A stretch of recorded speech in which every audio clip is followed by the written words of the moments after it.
We're going to jump right into our work this morning. I understand most of you are probably extension agents, either from Tennessee or perhaps some bordering states.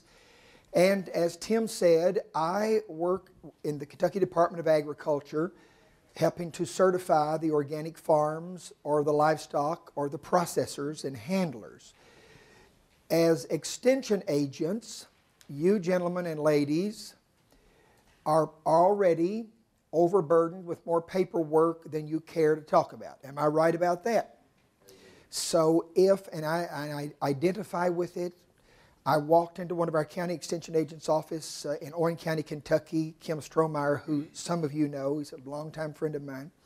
The first time I was going to do this, he looked at me and he said, "Michael, look at this." And he turned his chair around and he showed me a shelf full of notebooks and stuff. He said, "I have to fill out all this mess." He didn't use the word mess. And he said, "I'm already overworked and underpaid." He said, "I don't have time to fool with this." And really, unfortunately, and I think you have less agents now than you might have had yesterday, okay?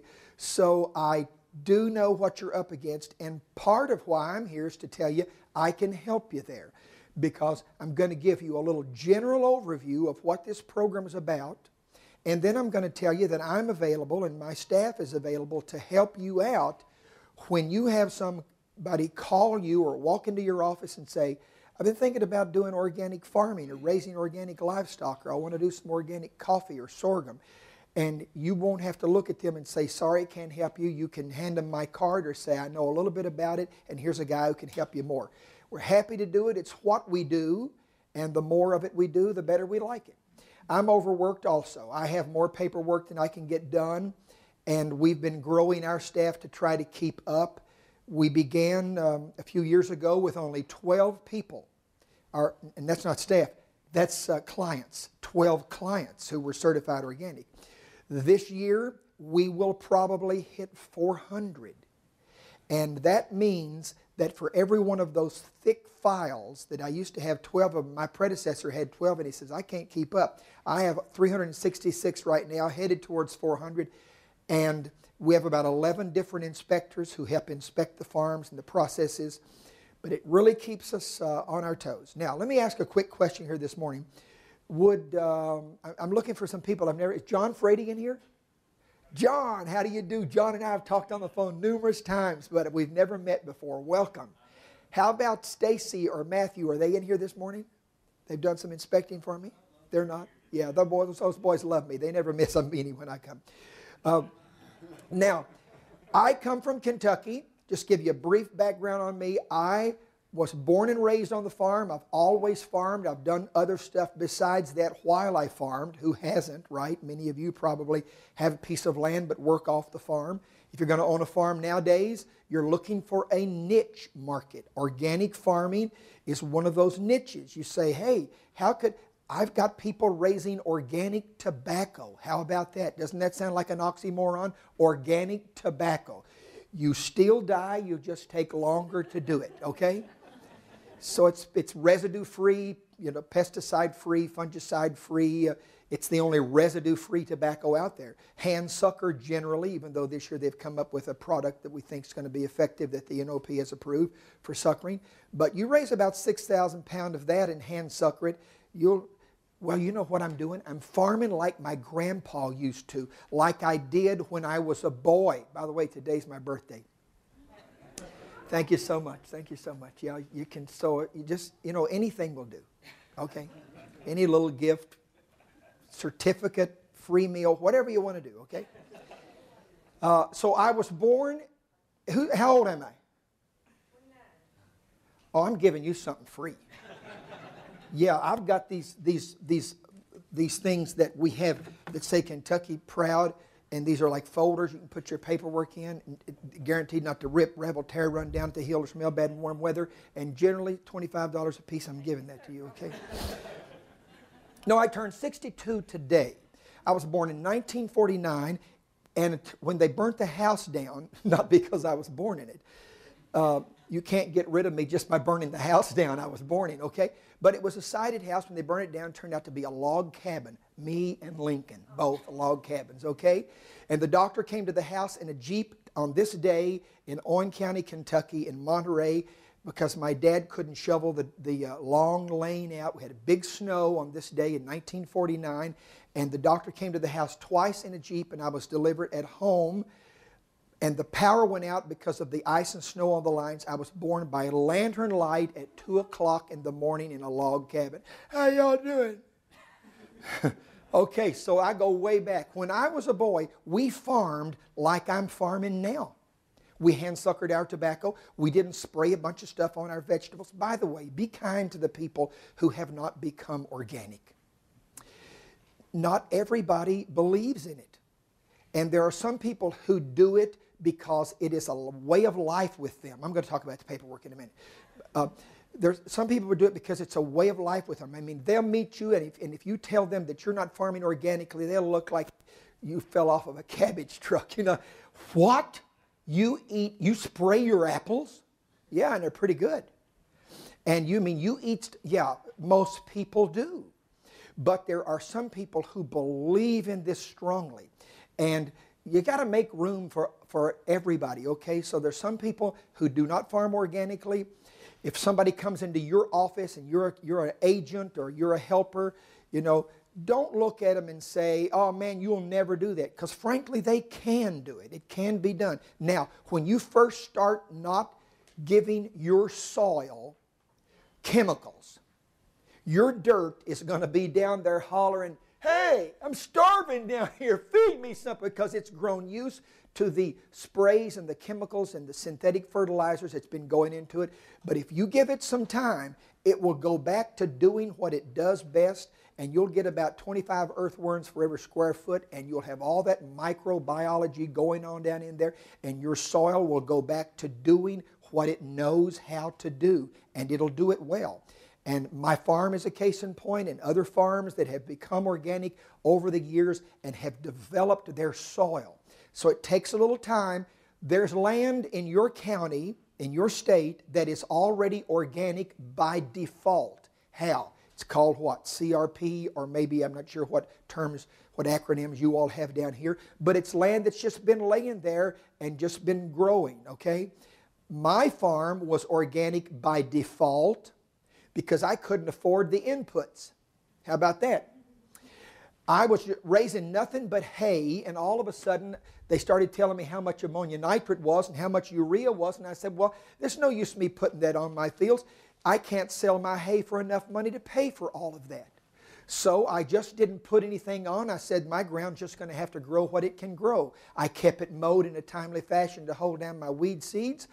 And guess what? My land, and then I started overseeding with some Freedom Red Clover, organic, and then it started pulling the 80% of the nitrogen that's out there in the air. I learned that from you, Michael. That nitrogen that's in the air pulls it into that plant, puts it down into the roots. By the way, there's only 2 people in this place smarter than me, and both of them are in the room today. Right here, these 2 guys, if you ever need to know something, organically, these 2 fellows, Mark Williams from the University of Kentucky and Michael Bomford from the Kentucky State University, and Tim Coulong, let me add him too. Call these 3 people, not me. Call these 3 people. Get their phone number before you leave today, their cell phone numbers, their home numbers. Call them late at night, whatever you have, whatever question you have, and ask them first. Okay, then you can call me. So my soil began doing what it did best, producing hay. I overseed with that Freedom Red Clover, pull my nitrogen in. My brother had cows across the road. We milked cows for 21 years. I milked cows. I still shake hands with people like that. Get up early every morning, 3:30, milk cows, 175 cows night and morning. Never set an alarm clock to this day. Get up every morning between 5 and 5:30, and I'm out and at it. Now, as you can see, I'm kind of low-key and laid back. Most people speak 265 words a minute. I have gust up to 325. Okay, so I get a lot said in a short amount of time. But your land can become organic. If you have a farmer come in and he wants to be an organic farmer, give him hope. Give him encouragement. Tell him, yes, you can do it, because it is being done. It's being done. Here is what we call the plan, the system plan. There's one of these. I brought free copies for you all that are crop, livestock, and processing. Processing and handling would be for people We have a place called Good Foods, and they handle organic produce and products, and they fill out a handler's application so that they're certified to know how to keep from commingling their products in their produce section, you know, and other parts of their store. Coffee processors, people who order organic coffee from Mexico and Guatemala and different places, Brazil, they order the organic coffee in. It's certified to the NOP standards there. It arrives here and they cook, roast the organic coffee beans. I have little small operations and I have big operations. Heine Brothers Coffee in Louisville is one of our clients, one of the biggest coffee purveyors in the state of Kentucky.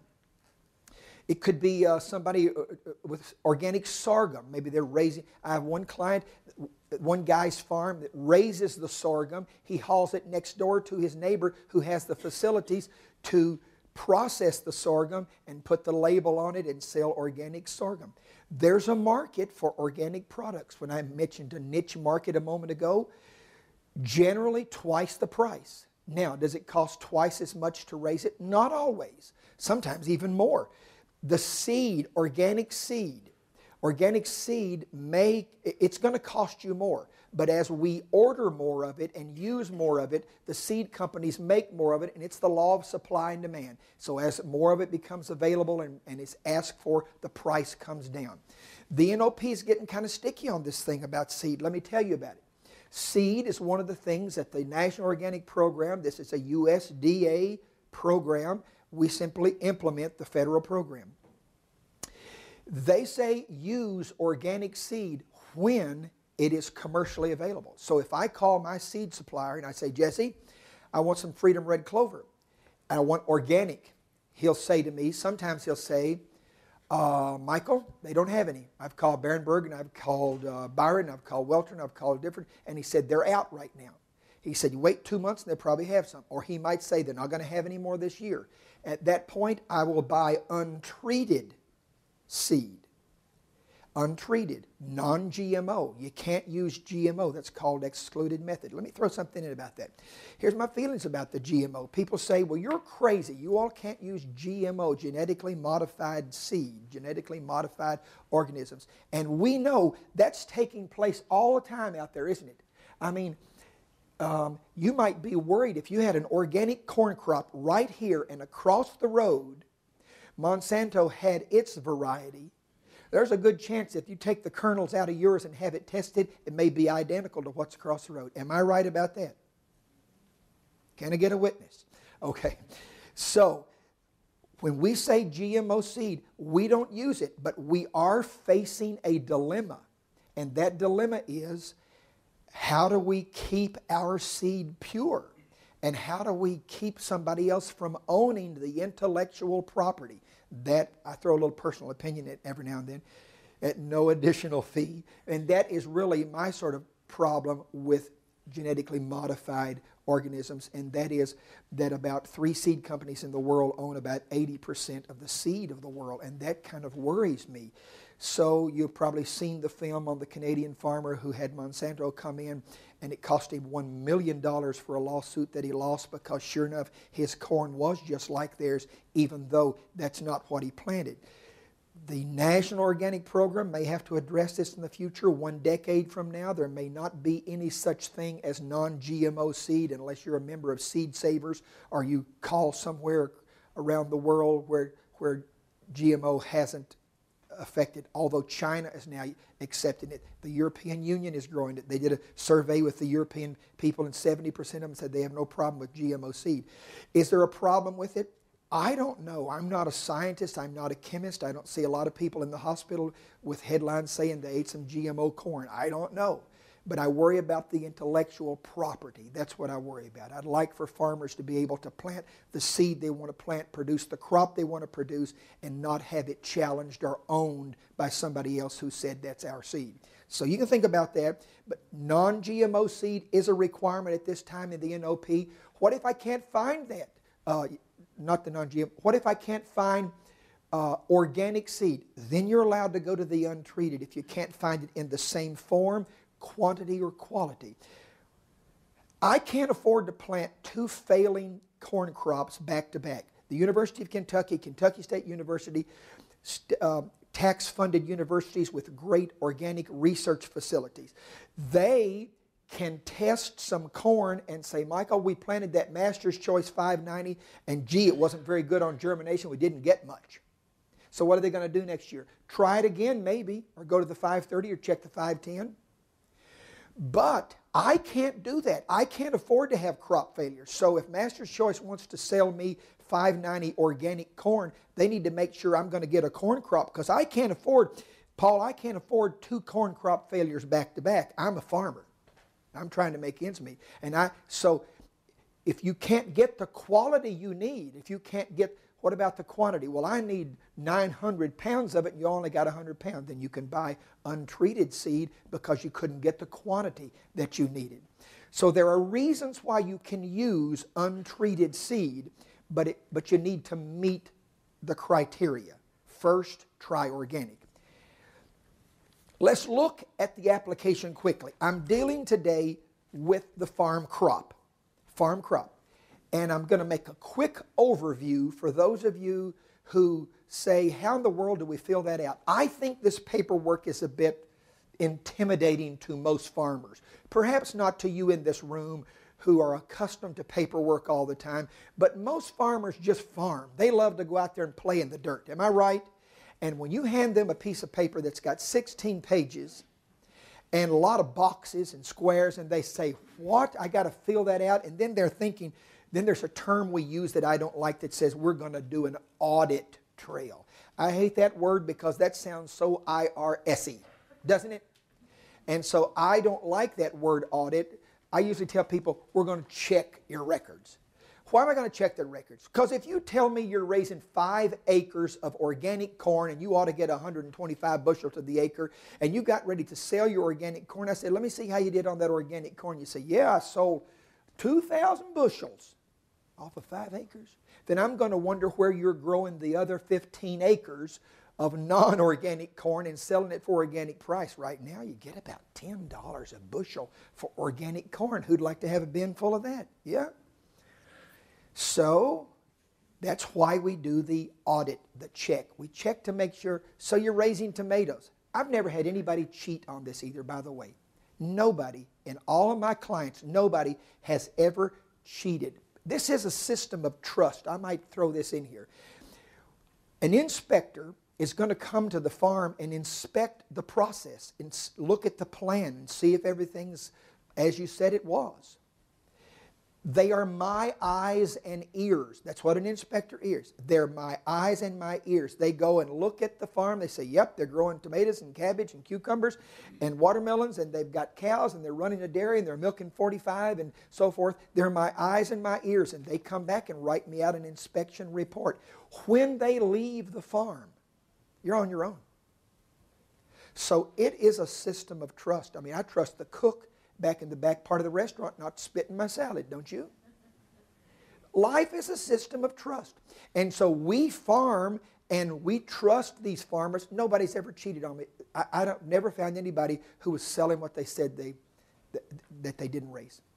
So I think that's an admirable quality about the farming community to begin with. And you guys are fortunate to work with that kind of people. People who just have a standard of ethics that you can work with. First page of this plan is called an organic system plan. It's a written plan. That's what it is. This is what I'm planning on doing. Could it change? Some of the farmers are afraid that they write something down here. Oh my goodness, I didn't plant that and I told them I was going to. You know how farming is. What if the weather changes? What if we have a dry season? What if it gets too wet, too long, we didn't get to plant what we planned? We just change it. Just send me a note through the mail that says, Michael, I didn't do that, and I did something else. It's that simple. What if you give me 25 different vegetables you were going to plant, and 10 of them you didn't, and changed your mind and planted 8 different ones? No big deal. Just send me a note and tell me, and I'll slide it in your file, and when the inspector comes, he'll be looking for those. What if you change after the inspector's been there and gone back home? You were going to raise melons and pumpkins for the fall of the year. You were going to raise this variety and change your mind. Somebody told you they didn't do good in this soil. No problem. So we don't want to make it a bigger issue than it is. It's your plan. First page is going to give me your name, your address. It's going to ask you on that first page, do you have a copy of the standards? Now you do, ladies and gentlemen. I gave you a copy this morning. If you didn't get one, they're up here. We normally sell them for $10 a piece, so take care of them. Honestly, we do. We don't give nothing away anymore, okay? I do have a few copies of what we call the OMRI books. Anybody ever heard of that? OMRI? Organic Materials Review Institute. And we have to buy these. I have 3 of the greens and 1 of the blues. I have to sell these at $20 a piece. But if you want one, that's all we have left. The blue one tells you products that have been approved by OMRI, tells you about them, explains them, tells you if they're for livestock, if they're for processing, if they're for crop, tells you if they're allowed. If it says they're allowed, they're allowed. It's just that simple. If it's allowed, it's allowed.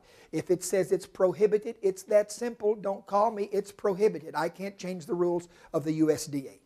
You know, so I can't say, well, in this case, I'm going to let you do it. Can't do it. If it's prohibited, it's prohibited. If it's allowed, it's allowed. There is one other category in the middle called restricted.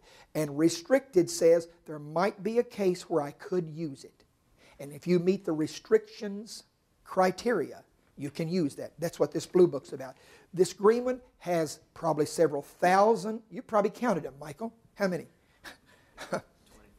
24. I told you. The man is all about, I told you, 2 people smarter than me. Right there's one of them. 2,400 items in there that you can use, and the companies that produce them and their phone numbers.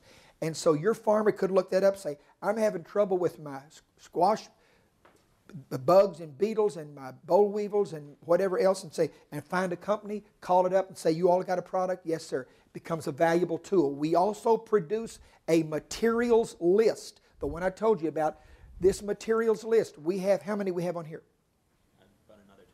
About another 2,000 and something, okay? And if you can't farm with these 2 books, you probably ought to get out of the business, all right? We've got a bunch of materials. Now, there are stuff that's not in these 2. Every now and then you'll run across something. Call me up and say, Michael, I found some stuff down here. It's called Uncle Joe's Old Dirt Remedy. And I won't know anything about it. And you'll say, my cousin's brother's sister's boy has been using this, and he said it's good. Well, I can't help you there because I don't know anything about it. I can't even remember what I just now called it, but I don't know anything about it. I'd have to have a label and know everything that's in it. By the time you took that off, mailed it to me, and I sat in front of the computer, one guy sent me a gallon jug through the mail. I got this thing through the mail, like a box. It was real light, like somebody sent me a box full of air. And I opened it up, had an empty gallon jug in it with a label on it with 26 items I couldn't pronounce. And it wasn't but about 2 days. I got a phone call, and the guy says, did you get that jug I sent you? Did you send that? I don't know how to thank you enough. And he said, I sent that to you. I want to know if I can use that. I said, well, I'll get back to you next year on it. There's 26 items on the label. I can't pronounce any of them, and they all start with die and try and end with an I-N-E. And I said, I don't have time to sit in front of the computer and Google 26 items. You know, I had 57 phone calls before lunch yesterday. How about that? And you know what people call and say? Hey, Michael, I got a cow down. She's got milk fever. I need to give her something right now. I'm going to lose her. That's why I have to answer my phone from early morning. Amish farmers. Oh, I love those guys. But they call me before they go milk. They go out there to that little phone booth on their way to the barn. And my phone will ring about 5:30 or 5:45. And they'll say, good morning, Michael. I'll say, is this you, Amos? Yeah, I got a cow down, and it says right here in the book, I'm supposed to not call or give her this unless I call you, so I'm calling you. Okay, Amos, give her some Dervet 23% solution, calcium. Make sure it don't have borogluconate in it, but it can have gluconate, and that'll get her up. Okay, Michael, I'll talk to you later. And I have to answer those phone calls because people, now don't call me. These farmers should not call me. Oh, I got to give you another case in point. I'm running out of time, but I'm going to speed up. the farmer called me one day and he says, Michael, he left me a voicemail because I was on the line with somebody else. He said, Michael, I'm getting ready to put my fertilizer on. Don't call me when you're getting ready to put your fertilizer on. Call me when you're getting ready to order it. This guy had ordered it. You know who he talked to that told him to get this? He talked to his soil expert. That's who he talked to. So he called me up and he said, I'm getting ready to put this on, and I want to know if it's okay, so call me back. Well, I didn't even know that he'd called. I knew the phone had rang, but I was on the other line. So a few minutes later, it beeps in again. I'm still on the phone. You know that's a nuisance in it. You know somebody's calling and it cuts out the people talking to you. They say, well, I was going, yeah, Dad, and you just get the last few words. And so they have to repeat that, and it keeps doing that for about 3 times. So he left me the same message. Michael, I haven't heard from you. I guess it's okay since you didn't call me back. I guess it's okay. He lost 27 acres of his land for 3 years. Because when I did call him back, he was out there with his, he had 6 mules, because I went down there. 6 mules hooked to his plow, and he was plowing. I walked out there and I said, what'd you put on? He said, I already put it on. Big grin. Let's look at it. Well, it had a chelating agent that was prohibited, not restricted, prohibited. His soil expert said it was okay. You know what these guys will tell you? Here's the famous line they use. Beware of dogs and fertilizer salesmen. Are there any here? Okay. Here's the famous line they use. Well, everybody else is using it. Or they'll say this one. I've heard it's okay. They say it's okay. Now, I don't know who they is, but unless it's a USDA, it better not be, it better be different they. Because he put on zinc and boron. I said, let me see your soil test. Guess what? His soil test said his zinc and boron was high. Why would you spend money for inputs that already was high in your soil? Maybe because somebody sells zinc and boron, but whatever the reason is, you can't put it on. None of the metals, none of those micronutrient metals can go in your soil unless first the soil test says you need them. But that sort of makes sense to me. I'm just not going to. By the way, my daddy used to go down to, we have a place called Southern States. Do y'all have that down here? You're a Southern State. So Southern States all over Kentucky. What do y'all have down here that's like? Tennessee Farmers Co-op. Is that what y'all have? And you have a lot of those throughout the state? Okay. So there would be the equivalent of going down Tennessee Farmers Co-op. My dad would go down there and he'd say to the guy that run the place, he'd say, Carl, I need to get some fertilizer. All right, Malcolm, what do you want? I don't know, I want to put it on my backer. Say, okay, so they'd go out there and they'd fill up a truck or a buggy with, in those days it was bags. We put them in that old spreader, you know, and spread them across the field. And they just give him what they thought he ought to have. Well, when ammonia nitrate got up to about $4.10 a ton, there wasn't nobody going down there saying, just give me whatever you think I ought to have. No, people started taking soil tests and finding out what their soil actually needed. So he didn't need zinc and he didn't need boron. They were already high. One was very high, one was high. He put on a chelating agent in the fertilizer that was prohibited. He lost 27 acres. He operated a dairy. He nearly lost his farm. Wasn't my fault. You can't call me an hour before you're going to put your fertilizer on and say, unless you call me right back, I guess it's okay. So tell those guys that. So it says, do you have a copy of the rules? You got to answer yes. How are you going to know how to farm organically if you don't have a copy of the rules? So I have copies over here today, and I think all of you all have copies, but tell the farmer. It's online, by the way, www.kygr, Kentucky Agger, kygr.com, www.kygr.com. Our materials list is online. Our applications are all online. And our, what else I was going to say? Our approved materials list online. So just about everything you need you could download and copy, or I'm happy to send you a copy. So we're going to run through it now. Page 2 is your farm plan information. It's going to say, what crops do you want to certify? It's going to list it. You're going to give it a field number. You're going to tell how many acres. By the way, we have redone this application. Not finished yet, but any of you that would like to have our new application, it is simpler. This one was handed to me several years ago. It's sort of boilerplate. I think it's confusing. I think it asks questions that aren't relevant, don't fit, aren't worded properly, and so we redid the whole thing. I took all my inspectors in a room and wouldn't give them any food until they got finished and got it done. So tell me what crops you want. Fill that out. Give a field number. Is that crop organic? Is it a transitional? What's a transitional crop? I'm working on getting that field moved into organic. What's going to make it organic? 3 years with no prohibited inputs. 36 months, 3 years, no prohibited inputs. We are now at the point of this program where you may raise your hand, interrupt me, and ask me any question you want to ask me as I run through here. If it's a question that I do not know an answer to, I will pretend I never heard you. Okay. I mentioned the seeds down here, down in section 3, seeds and seed treatments. There are certain seed treatments that are allowed, inoculants that are allowed, but not all of them are, so you got to make sure. That's why a good seed person oh, by the way, I think I brought copies of seed companies, probably 30 or 40 seed companies where you can get organic seed. That's another thing. You might not be able to go to like your local, our southern states. There's no use in me going to southern states and saying, I need some organic seed. They just don't traffic in that. It's not their clients. I don't blame them. There's not enough people for them to handle that.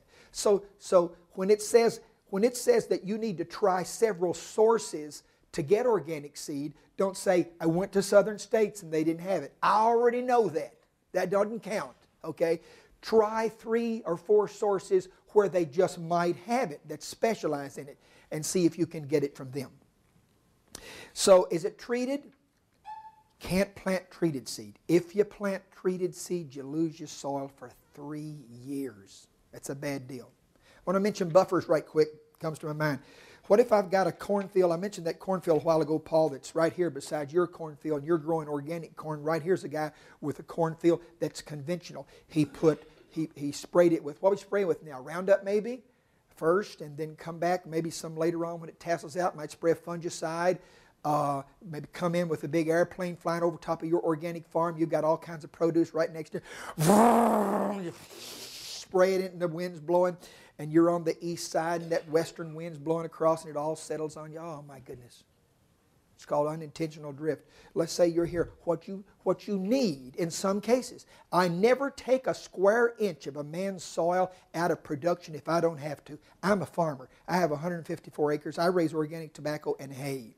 I raised a little bit of produce this year, but I don't think I'll do that again next year. That's way too much work. So if I've got a field next to me that I know might contaminate my soil, there are several issues concerning. So is his land higher than mine so that when it rains, everything's going to run off of him onto me? Or is mine higher than his? There's an issue, because if mine's up here and his is down there, water don't flow uphill. I don't worry about runoff from him. I'm not going to need a buffer. If he's not raising corn over here or some crop that gets sprayed, I'm not worried about a buffer. He's just got cows in a pasture over there. I'm not going to take land out of production on your land unless there's a reason.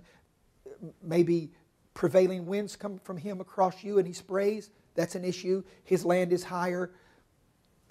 So there are reasons. Sometimes you've got a fence row of trees and bushes grown up because you're too ornery to go out there and cut them down, okay? Whatever the reason is, they're growing up, and you say, that's a great buffer. I'm just going to leave it there. Let it grow up, and that's a buffer between me and them.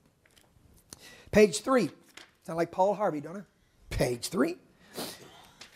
Okay, what equipment do you use? Watering is an issue. What about my water? Do I have to have a water test? It isn't required, but here'd be an issue. If you said to me, I'm raising produce and I want to wash my produce. Not everybody washes their produce. Some people like to take their potatoes to market, have a little dirt on them. Say, these potatoes grew in organic soil. You see that dirt right there? That's organic dirt. Those organic potatoes. People who are really diehard organic people, they like to see a few specks on their apples. Why? It says you didn't spray them. Real diehard organic people, they don't mind to buy. If they come to your garden and say, my goodness, you're raising a garden or weeds. You drive by people who are chemical farmers and they have these beautiful gardens, but they probably have sprayed and used things to make it look that way. But you're growing for a customer. You may be growing because it's a way of life for yourself, but your customer doesn't mind if you've got some weeds in there. We ask a question about weed pressures. Do you know you can have weeds in your fields but not necessarily affect your crop? Weeds grow, okay? So there's a few of them going to grow. If somebody comes and looks at your garden, yeah, I got a few weeds out there. Didn't get chopped, but I still got good tomatoes, and I still got good cucumbers. I still got good peppers, and I got some good weeds too. You want some good organic produce, or you want to stand here and fuss about the weeds? Which? Organic purchasers, their consumers are interested that you farm that in an organic way, not that you had the most beautiful garden in the world. So we got to win the devotion of your customers that you're selling to. They've got to feel good about that. So the water. If you're using municipal potable water, it's okay. You want to wash your produce with that, that's fine. You probably aren't going to want to irrigate with it. You're going to go busted paying city water prices to try to water your produce. But if you've got a pond, a creek, a lake or something that's not had a bunch of fertilizer run into it, you might want to irrigate out of that. We might ask for a water test if we thought a lot of prohibited substances had got into it. We might not. That's an option left up to the certifier, okay? What is a prohibited substance in my pond? A prohibited substance in your pond, if you didn't put anything in it, then it might just simply be only runoff from a neighbor who had a bunch of ammonia nitrate or urea that run from his farm down into your catch basin. Yes? There wouldn't be any restriction on rainwater reclamation. Rainwater's not a problem. Drank it all my life. Used to get down in a cistern and clean it out. Haul out frogs and everything else. My daddy let me down in there in a 5-gallon bucket. Said, here, clean that out. I told you I was born in 49, okay? Thank you for that question. Anybody else? It's going to ask about your soil mix ingredients. So if you've got a greenhouse or you're using potting soil, always use an organic one. Use an organic one.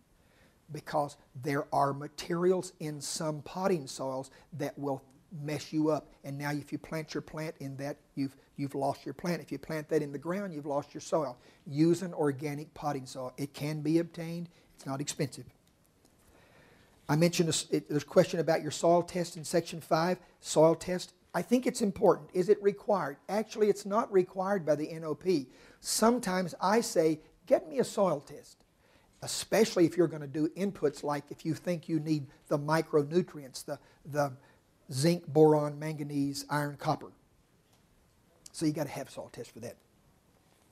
Crop rotation. Crop rotation is important whether you're an organic farmer or not. All of you agents out here know that that's an important thing.